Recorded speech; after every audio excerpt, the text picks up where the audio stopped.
listening to The Big Lift, the podcast of Web Trends Optimize, the CRO solution that enables marketers and developers to maximize the ROI from their digital properties. Web Trends Optimize is a powerful, feature-rich and easy-to-use solution, all delivered within a fixed price contract, with no additional cost for increased functionality ever. During these podcasts, we meet some of the key influencers within the testing and conversion world to understand their roles and examine their challenges. Today, I'm in conversation with Elise Maile, an independent CRO consultant that specialises in helping SMEs to get the most from their website. As well as working for smaller companies, Elise has also worked alongside a number of charities, which provides her with a broad experience of both commercial and not-for-profit challenges. Elise, your client base is a mix of charities and SMEs, all at different levels of their evolution as far as CRO is concerned. So how are these smaller companies embracing CRO? Well, it really depends on the company. So the charities are obviously going through a bit of a tough time with COVID-19 right now. But even historically, there's always been a big focus with charities on sort of that education piece. So it's not just about fundraising. It's not just about getting more money in the pot. They're also trying to make sure that the people that they're trying to help are aware that their services are there and trying to help them. So in terms of embracing CRO, I think there's a big piece with charities around sort of understanding whether their users understand the support that's there for them. And for the smaller companies, I think they're in a much better position to do CRO. They're smaller. There's less white tape to try and get through, so they have a better opportunity to be customer first and to really think about what their customers want and need, and then pivot their marketing and pivot their product based on customer feedback. I think that's the main things that I see around SMEs and around charities. The really interesting thing about charities, I find, is that variety of different user goals, and it was something I hadn't thought about before I started working with charities. And then as soon as you sit down and you have conversations with all of the different departments, you suddenly realize, oh wait, no, it isn't just about money or getting donations in. It is about education as well. So I find it really interesting there. And how do you manage to balance the needs of multiple stakeholders in CRO? Because often you're driven by someone who's interested in conversion rate optimization, which in turn equals money. And in charity work, you've got that, but you've also got that educational piece that also has a voice, and therefore you may have one or two different masters. Yeah, that's valid. It comes up quite a lot, especially in the larger charities.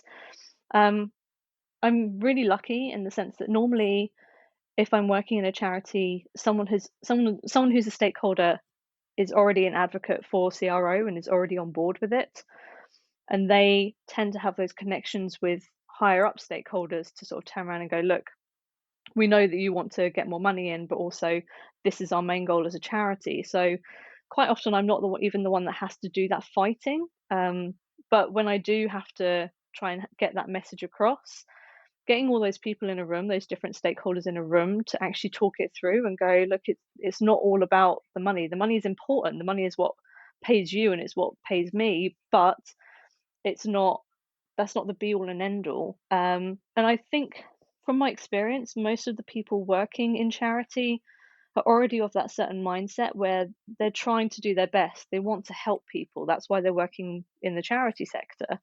So getting them to move away from the idea that it's all about conversion rates and it's all about money is actually a little bit easier in charities than you would think. It must be quite refreshing, because a lot of the time you must be focused on delivering a return on investment, especially for small businesses.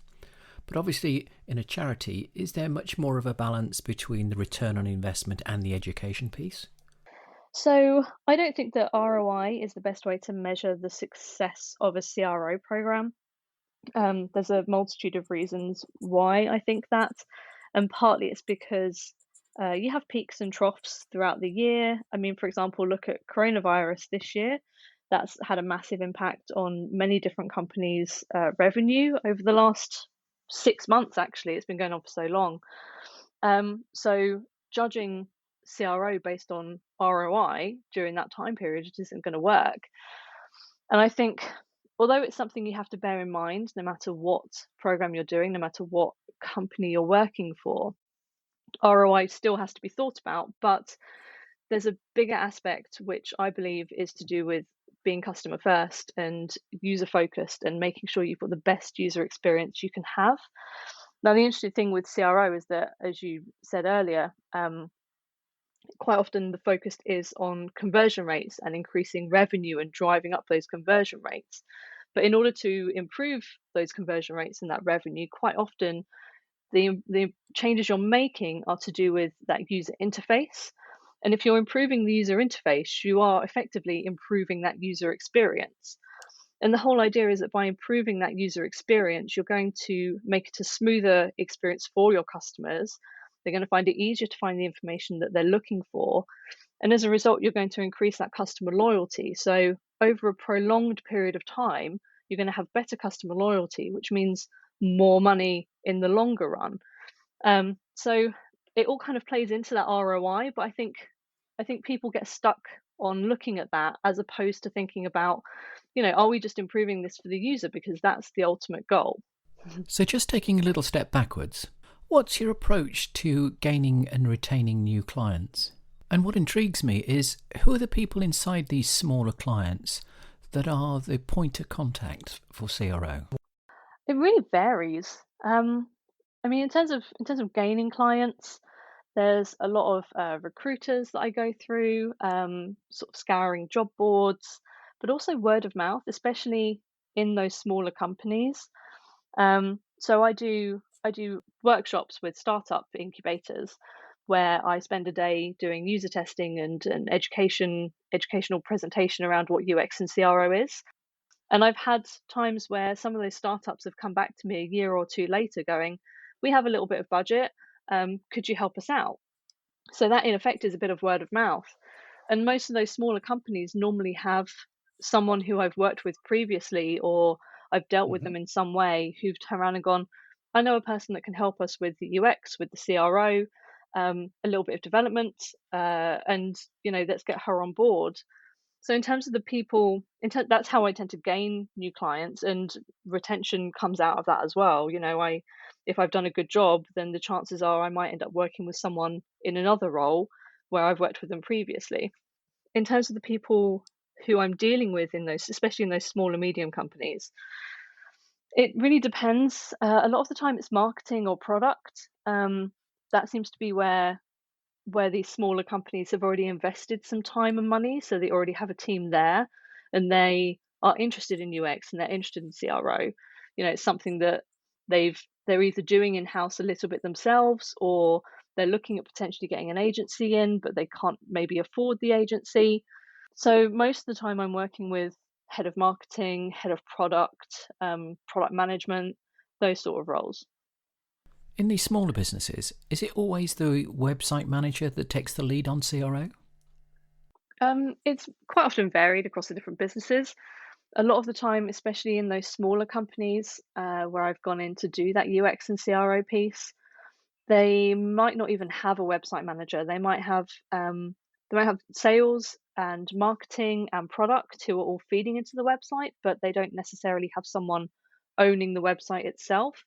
In which case, my role as a CRO consultant can quite often turn into a bit of a website manager position as well, where you're really having a look at the SEO on the website, the way that everything is communicated, like the copy, the structure of the website. So quite often that CRO position can involve some of that website management as well.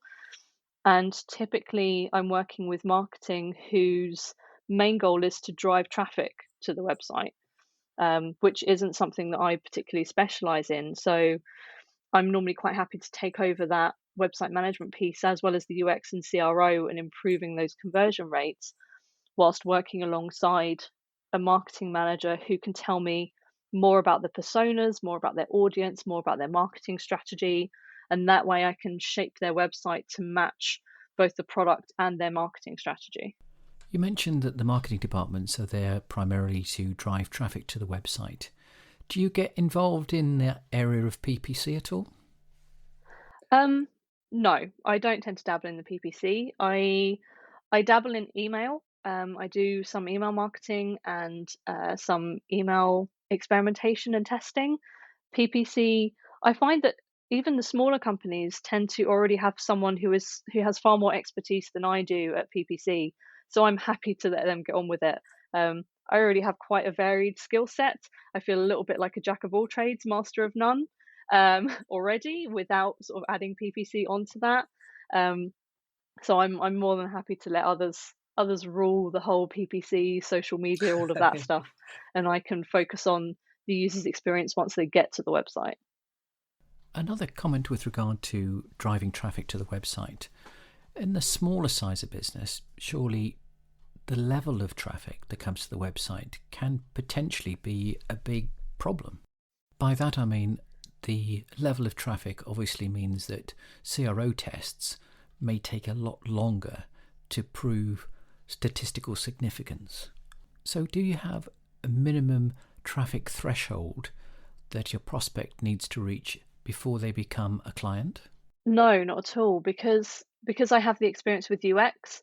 I quite often will turn around and say, look, we might not be able to run an A/B test, or we can run an A/B test or an experimentation, and we won't reach statistical significance, but we're getting some data from doing that experience and from seeing how people interact with it, even if it's not statistically significant, which is slightly controversial, I think, in the world of CRO. But when you're dealing with slightly smaller companies, you have to turn around and go, look, this is an option. We have to be careful about the decisions we make off the back of this, but it's better than making a decision with no data whatsoever. And the thing I preach to a lot of the startups that I give workshops to and that I support and help out is that you might not be able to do A/B testing right now, but you can do UX. You can gather that qualitative information. You can do user testing sessions. You can speak to potential customers, and you can get all of this really, really valuable feedback, which might not be statistically significant, but it's going to help you improve your product. It's going to help you improve the business over time and hopefully grow.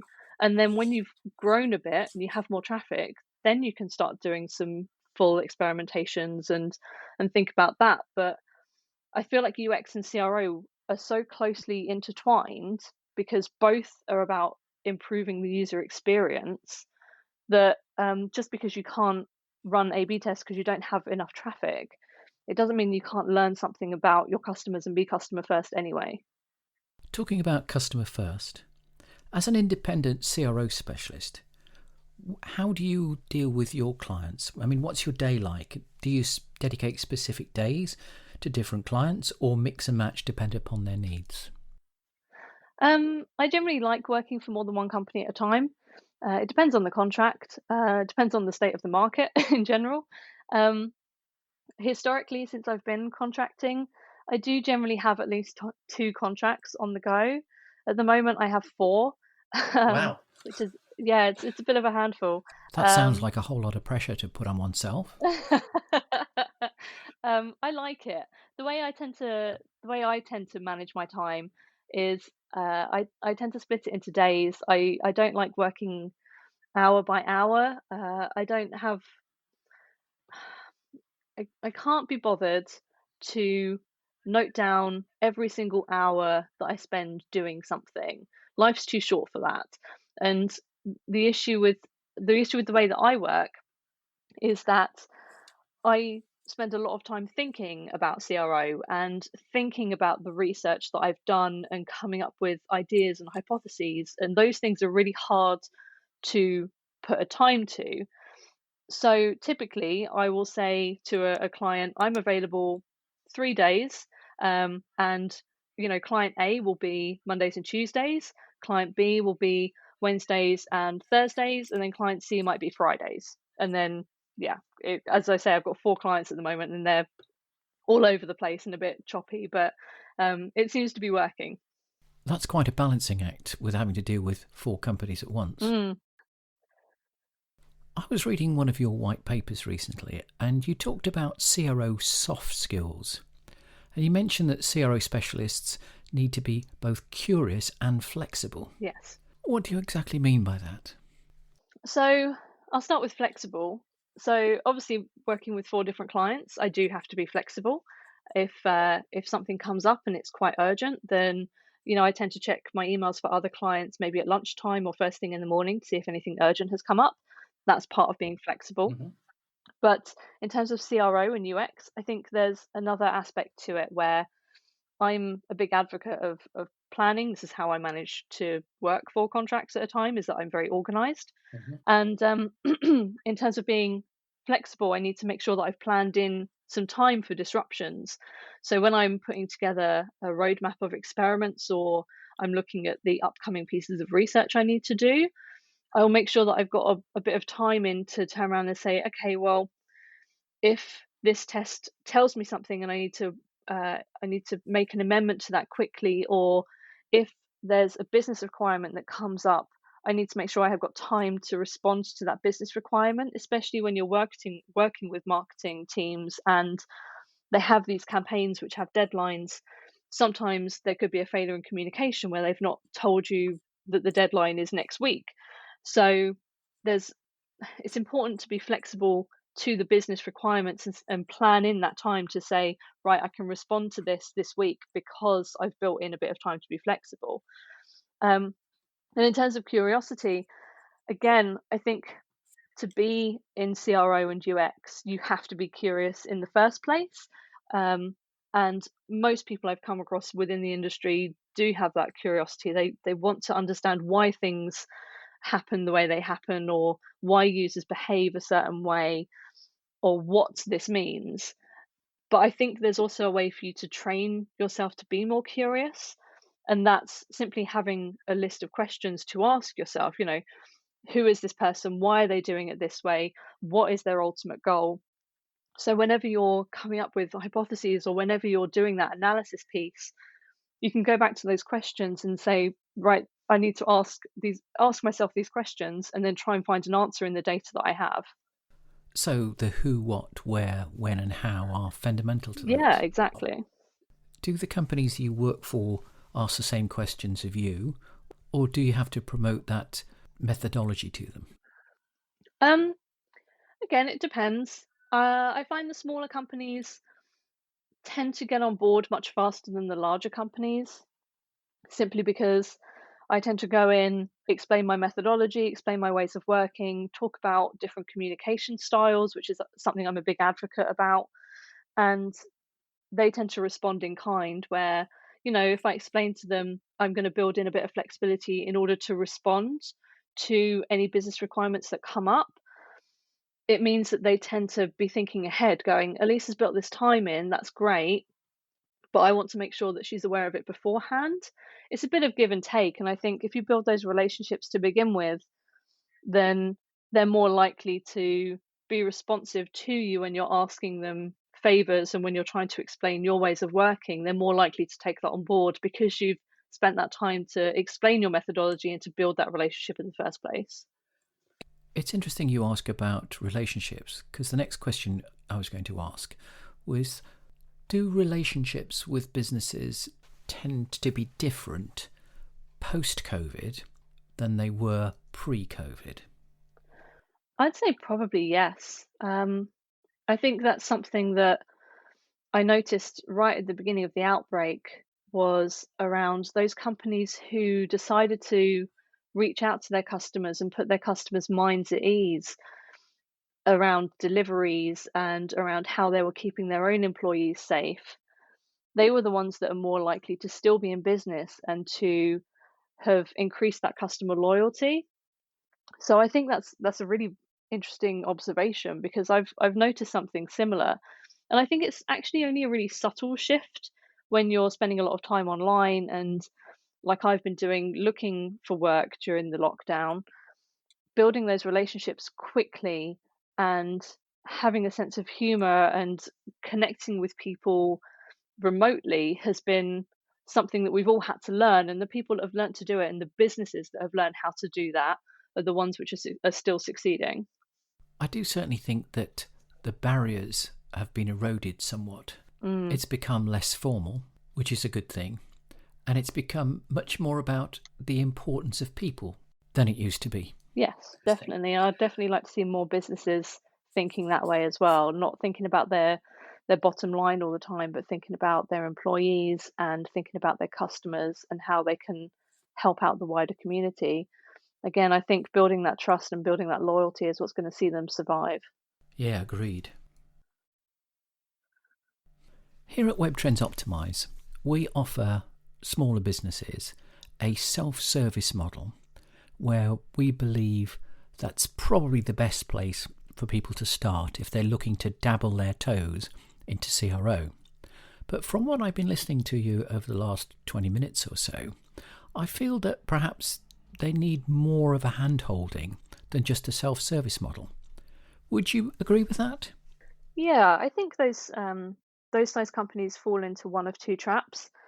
The first is overconfidence, where they have someone who works in the marketing team or the product team who has maybe dabbled in CRO, read a couple of articles, has come up with a load of test hypotheses, and they dive in and they start running tests. But because they're not following best practices, because they don't have that analyst background, they aren't iterating and learning as much as they could without having some support from a CRO specialist or from an agency.